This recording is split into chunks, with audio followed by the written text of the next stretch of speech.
আমি 17 বছর যাবৎ প্রবাস জীবনে আছি।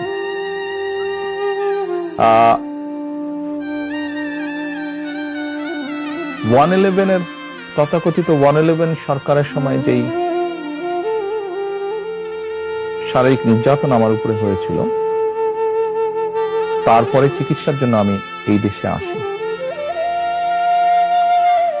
আমি যখন এখানে আসি, আমার ভাইকে আমি রেখে এসেছিলাম, ছোট ভাইকে। আমি যখন এই দেশে আসি, আমার সুস্থ মাকে আমি রেখে এসেছিলাম। একটি ঘর রেখে এসেছিলাম, যেই ঘরে আমি এবং আমার ছোট ভাই বড় হয়েছি, যেই ঘরে আমার বাবার স্মৃতি ছিল,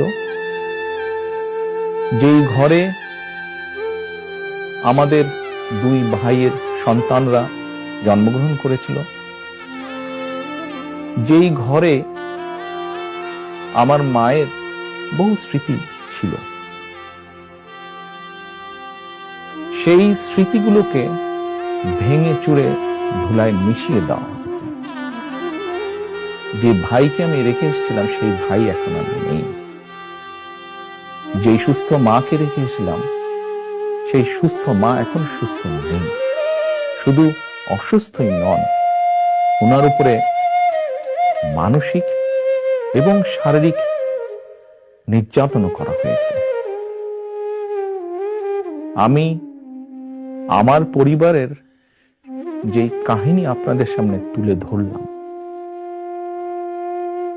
এটিকে আপনারা কাহিনী বলুন বা সংগ্রাম বলুন, যেটাই বলুন না কেন, এটি শুধু আমার কাহিনী না, বা আমার পরিবারের কাহিনী না।